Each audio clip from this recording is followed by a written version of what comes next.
الحمدللہ وحدہ والصلاة والسلام علی من لا نبی بعدہ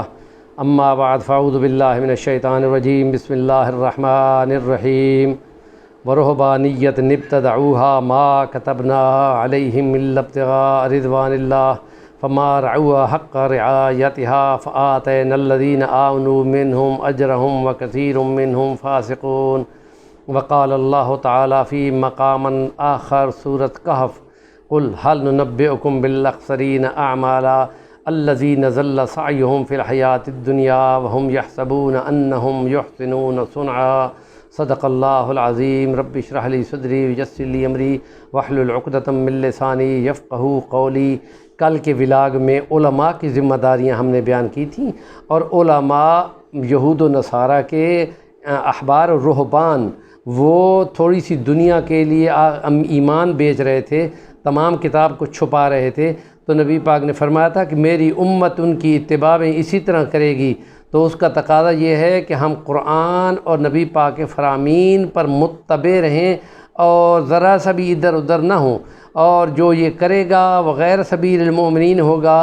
اور اس کی وجہ سے گمراہی ہوگی۔ تو ان آیات میں جو سورۃ الحدید کی آیت نمبر 27 پارے کی اس آیت میں ہم نے پڑھا ہے کہ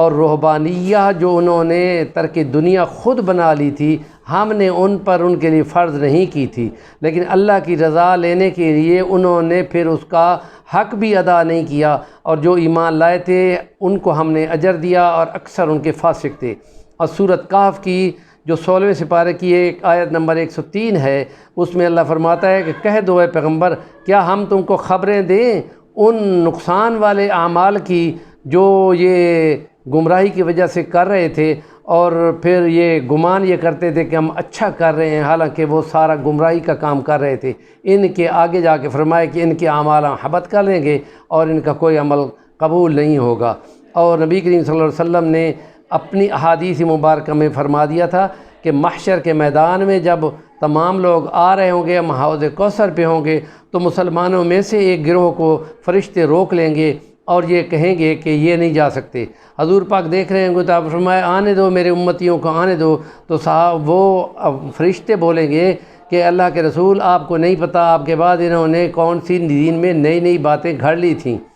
تو حضور اس وقت فرمائیں گے کہ سحقن سحقن من غیر بعدی دینی، ان کے لیے ہلاکت ہو، ان کے لیے دور کر دو ان کو میری آنکھوں کے سامنے جنہوں نے میرے بعد میں دین کو بدلا۔ تو جو دین کی اتباع ہے وہ اللہ کا قرآن ہے اور نبی کی اطاعت فرما برداری ہے۔ تو اس لیے جو رسول دے وہ لے لو، اور جو اس سے منع کر دے رک جاؤ۔ یہ بیس ہے قرآن کے ساتھ نبی کی اتباع کی۔ اب اس سے ہٹ کر جو کوئی کرے گا وہ بدعت ہوگی، اور تو بدعت کے لیے ہم یہ کہہ رہے ہیں کہ کل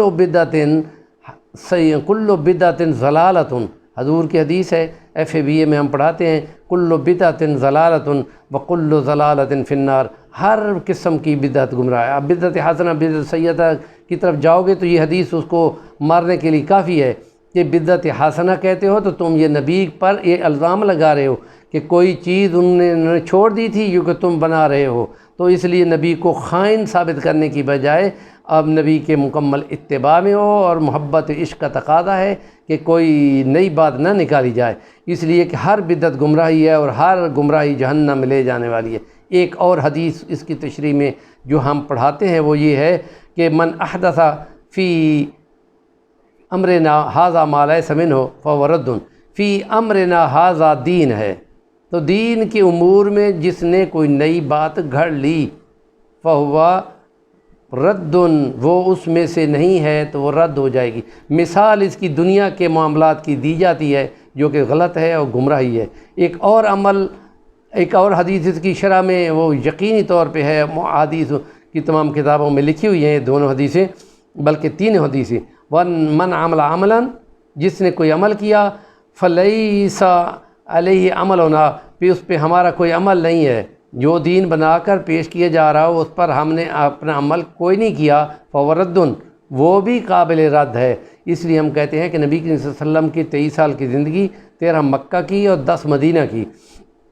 اور 1,40,000 صحابہ 100 سال تک زندہ رہے، ان میں سے ایک صحابی کا عمل بھی اگر مل جائے تو وہ قابل اتباع ہوگا۔ اس لیے کہ حضور فرما چکے ہیں جس صحابی کی بھی تم اتباع کرو گے وہ آسمان کے تارے ہیں، نبی پاک کی وفات کے بعد نبی پاک کے اصحاب تارے ہیں، جس تارے کی بھی تم اتباع کرو گے تمہیں ہدایت سے فیض یاب کر دے گا۔ تو اس لیے جس نے کوئی عمل کیا اور ہمارا وہاں پہ عمل نہیں ہوگا تو اس کا مطلب ہے وہ وہاں ضرورت نہیں عمل کی، اگر ہوتی تو حضور پاک بتا دیتے اور صحابہ نے اس پر عمل کر لیا ہوتا۔ تو جو یہ کرے گا تو یہ بدعت حسنہ کے نام پہ کرے گا تو وہ ساری گمراہی ہے، اور نتیجہ یہ ہو کہ حدیث اور موجود ہے کہ ایسے بندوں کا کوئی نہ حج قبول ہوگا، نہ اس کی عبادت قبول ہوگی، نہ اس کے صدقات خیرات، اور جو ایسے شخص کی محبت اور رسپیکٹ میں کھڑا ہوگا اس نے دین کو گرا دیا، وہ خود ہلاک ہونے والا ہوگا، اور پورا ایک جتھا ہوگا جس کو حوض کوثر سے فرشتے روکیں گے، اور پھر ان کا نور بودوں کو بھی ختم ہو جائے گا اور پھر وہ دور کر دیے جائیں گے۔